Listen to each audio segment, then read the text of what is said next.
What's going on, Tiger fans? My name's Erik with The Know. Check us out on all your favorite social platforms at Be in the Know. So, welcome to another episode of Eye on the Tigers. So, what we do here is we recap the last game and we preview the upcoming game. So, what we're going to do, unfortunately, we got to talk about this A&M game to start off. So, let's get right into it. Garrett Nussmeier on the day, 22 for 35, 168, one touchdown. Michael Van Buren came in for a bit after Nuss was pulled. 3 for 4 in the day, 50 yards and one touchdown. His drive was really impressive. He really just marched down the field. It was quite nice to see him coming in with everything that just went wrong that day with such confidence and composure about him, and just leading the team right down the field. That was pretty cool to see. So Harlem Berry on the day, 9 for 59 and one touchdown. Caden Durham, 5 for 36 on the day. Barry and Brown, 4 for 60. Aaron Anderson, 5 for 59. Trey Des Green, 6 for 54 and one touchdown. He keeps it going. For the touchdown streak, Kyle Parker, 3 for 20 and one touchdown on the day. And leading the way on defense, who else but A.J. Halsey, 12 total tackles, one pass breakup, and one big interception. Harold Perkins Jr., 2 tackles on the day and 1 interception as well. So, as a defense, man, you wasn't the prettiest sight. It was when it busted open, that was it. The floodgates open and it just came rushing through. Gave up 224 yards and 4 touchdowns on the day. Marcel Reed, as far as passing goes, man, you really did well against him. 12 for 21 on the day, 202 yards, 2 touchdowns, and 2 interceptions. I mean, that's really not a great day, but with his legs, he really looked like prime Michael Vick. 13 for 108 and 2 touchdowns with his legs. So let's get into it, man. Let's talk about the rest of the game. LSU just got big boy. No other way to put it. That was, as a fan, that was the most embarrassing performance I've ever seen. And nothing against the kids. I'm not saying that. I'm just saying that this team just came in and imposed their will on you and punched you in the mouth and just kept pushing and pushing and pushing. And it was just, you were out physical, you were out manned, you were out coached. Every aspect of the game, you were outdone in. And I mean that in the most respectable way possible to these players. It was just not a great game plan in any point. I mean, Harlem Berry was putting together a heck of a first half, and in the second half, he only gets, 1-2 touches? Make it make sense, man. How do you explain that? To me, the adjustments made by A&M after half were amazing. It's 2 years in a row that A&M comes out and just blows you out of the water with Marcel Reed and his supporting cast. Like I said, 2 years in a row they do that. And that just comes down to coaching and scheme. And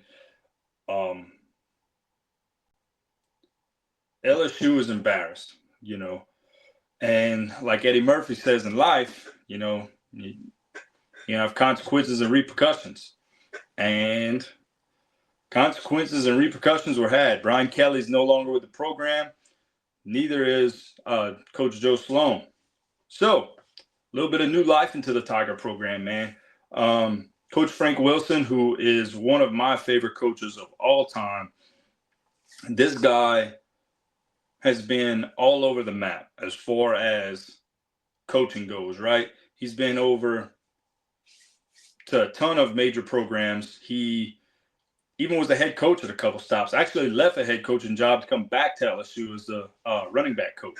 He's one of the best running back coaches and one of the best recruiters you're ever going to come across. So moving up Coach Frank, I feel like, is your absolute best move. That was an A+ 100 in my opinion. That's the right guy for the job, And what he does, he leads the team out on the field, goes to the 50-yard line, and they hold their fours up, right? Like fourth quarter, and they said, we're going to finish. We're going to finish what we started. And Coach Frank knows how to fire people up. He knows how to get people going. He knows how to talk to these kids. So hopefully LSU is able to retain some guys, able to retain a lot of recruits.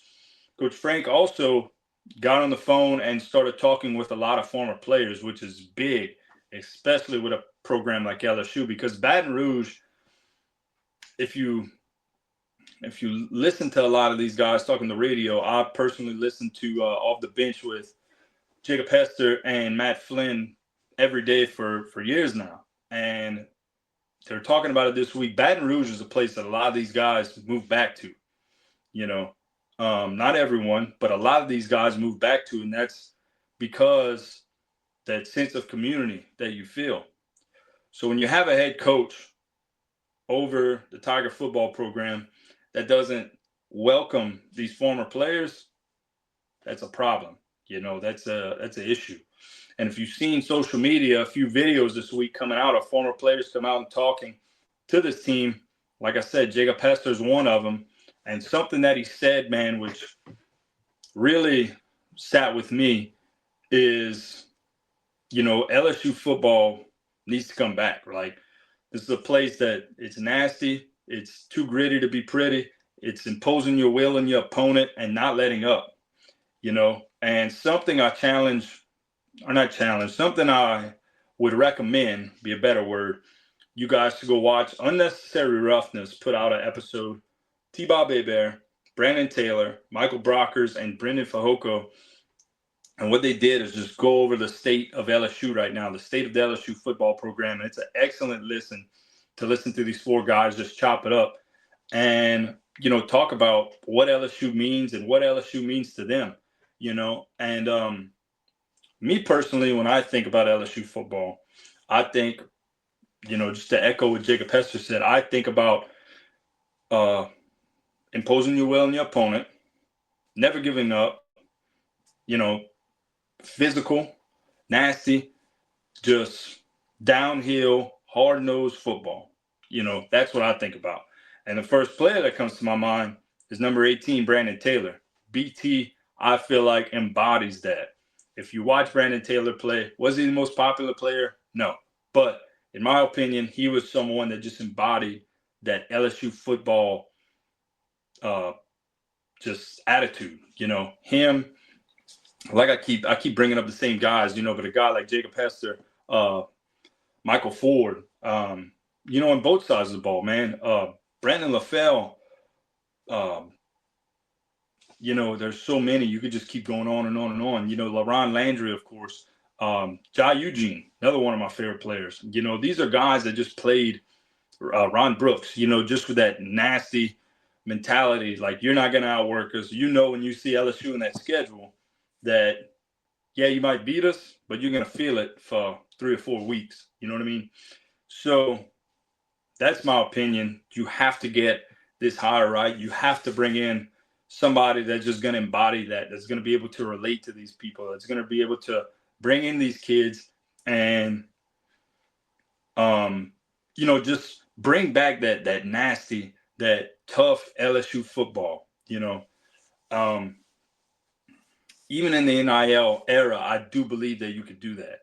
And I do believe that if you get this hire right, if you bring in the right guy that's going to embrace that and that's going to embrace your former players, man, LSU is going to come absolutely roaring back in a huge way because you're already getting the recruits. The guys are already there. The guys are already lined up to come there, right? But you have to be able to develop these guys. So, my opinion, you get this hire right, this could be a major turning point for LSU. So, personally, I wouldn't be opposed to seeing Coach Frank Wilson take over. You just got to surround him, I guess, like anybody, but you just got to surround him with a stud staff. Another guy, my personal favorite, the more and more I hear about him, would be Kelvin Shepherd. This is another guy that's in that group of guys that just played that, nasty downhill LSU, true LSU football. Come downhill, punch you in the mouth, and, you're going to feel me for 4 quarters, and you're going to feel me for 2 weeks after because I didn't give up. I impose my will upon you. So Kelvin Shepherd is the one I would like to see take over. He's still young.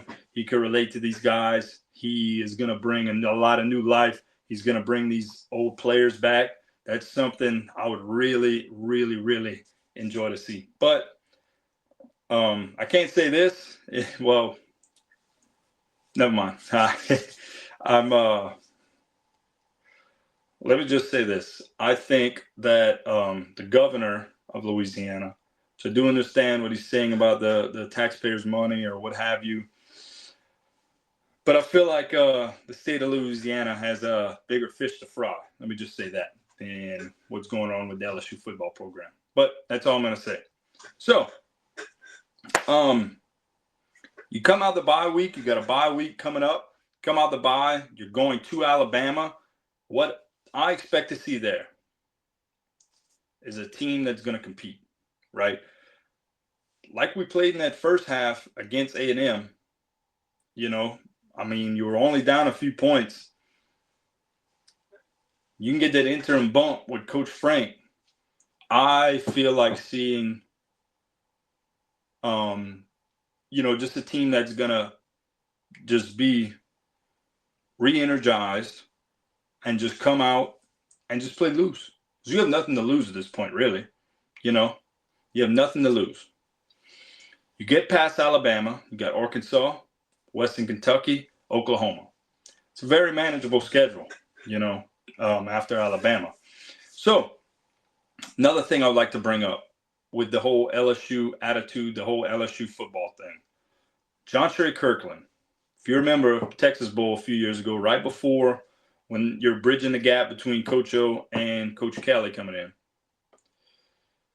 didn't have a quarterback because you wanted to save Garrett Nussmeier's red shirt, right? That's the reason why he was able to play this year. It's because Jontre Kirkland stepped up, who was a high school quarterback, and played quarterback in that bowl game for you. Was it a memorable game? No. You only had 30-something scholarship players. It was, it just wasn't a great game for the Tigers. But after that game, Jontre Kirkland, number 13, Drew Brees, whatever you want to call him, in the press conference says, if we got 11, we're going to play. That's the attitude LSU needs to get back to, right? That's the attitude LSU needs to bring back. If we got 11, we could play in the cow pasture. We could play in Bryant-Denny. We could play in Lambeau Field.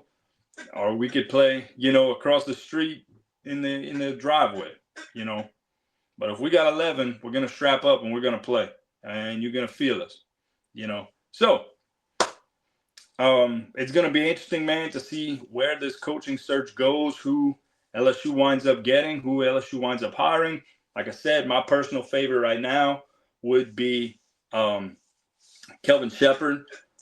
I just think that would be a great hire for the state of the LSU football program right now. And that's a younger guy, which I would love to see a younger guy come in here who's unproved, who's still got some things to learn and some things to grow into, right? This is a guy that could stay at LSU for a number of years. And I would absolutely love to see that. So, as always, like I said earlier, check us out at Be in the Know on all your favorite social platforms. Go Bulldogs, man. We wrapped up our season this week. It was an awesome season. I had a blast. Also, as always, go Tarpons. Tarpons have a big game tonight. It's senior night. Senior quarterback Josh Mack is going to more than likely break a long-standing record that was set by none other than Bobby Hebert. So that's, history will likely be made in the tank tonight. Can't wait to see it. So happy for those guys, man. They're having a great season. So thank you so much for tuning in. Can't do it without you guys. You guys have a great weekend. Go Tigers. Here we go.